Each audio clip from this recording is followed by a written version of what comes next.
you today. Oh, boy! Michael, hi! I didn't know you were going to be back. Yeah, well, with no kids here, I figured I'd get all the snacks to myself. All right, Michael. Now, you know that's kind of being a little greedy, don't you think?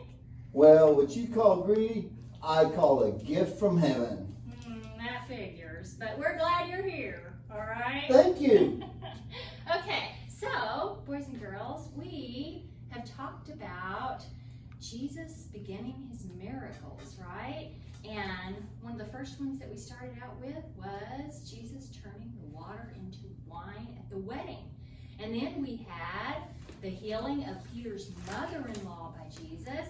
And then our lesson from last week, if you watched, was about Jesus cleansing the temple. I remember that. Yeah, and it just so happens that that lesson was about being greedy, wasn't it? Well, we don't need to focus on the greedy part. Go ahead and just keep up the That lesson. was what the lesson was about, because we were talking about the money changers, right? That were buying and selling in the temple. Yeah. And they were cheating people, overcharging, okay? And they had animals in church. Yeah, that's right. They had the animals in church, and they were just doing all sorts of bad things that they shouldn't have been doing in the church. And Jesus was very upset, and he threw them out, didn't he, Michael? Yep. Out on their ear. That's right. So that way they were able to do the things that they were supposed to be doing in church, right? In the temple.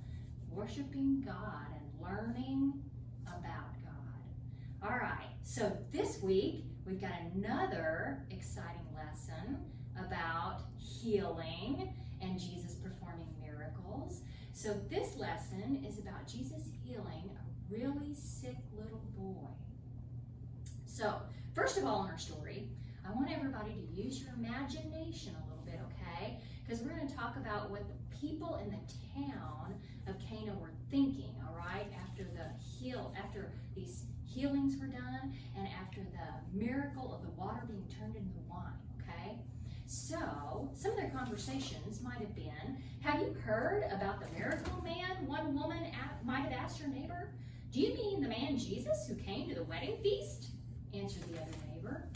Yes, they tell me he turned water into wine at Cana. Wow.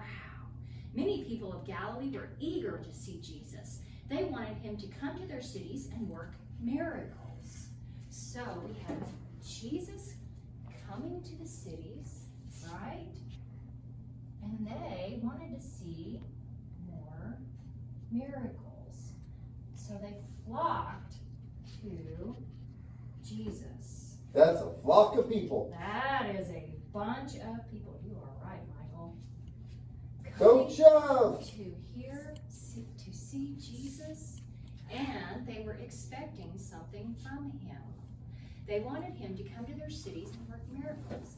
But there was one nobleman especially wanted to come to this town, him to come to the town of Capernaum.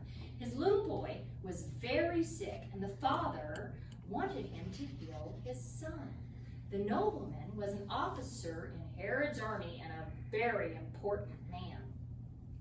He could have paid for the best medical care, but the doctors, they would only shake their head. There was nothing else they could do for his son. I am afraid that he is going to die. But the father was not ready to let his son die if there was any hope at all that he could live. The nobleman had heard about this man named Jesus, and he said to himself, I must find him. I just know he can make my son well. And the father hurried to the town of Cana in Galilee. It was a long journey, but that didn't matter. He had to find Jesus. And when the man finally made it to Jesus, he came and fell down before his feet and begged Jesus, please come and heal my son. Jesus gave the man a rather odd, strange answer. Won't any of you believe me unless I do miracles? But the father was so desperate. All he could think of was his sick little boy at home. Please, please, Jesus, please come before my child dies and heal him. Jesus looked at the tears running down his father's face, and he felt very sorry for him. Then Jesus said these wonderful words, "Go back to your home. Your son has been healed." Do you think the man believed Jesus, Michael? Who, me? Well, yeah, you. You're the only one here. Well, that's not very good. Yes. No. Yes, You were right yeah. the first time, Michael. He couldn't wait to get home and see his son. While he was on his way to Capernaum, his servants came running to meet him. So the officer believed Jesus, and immediately he turned to go back home. And as he was on his way, he had not even made it home yet.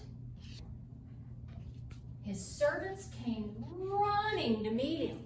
They had great, exciting news. Your son is well," they shouted.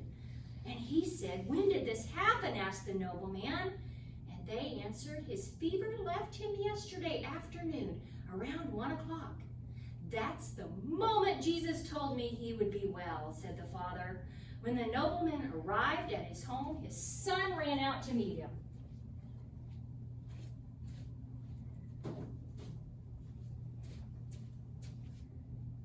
So we have his boy running out to meet him, completely well.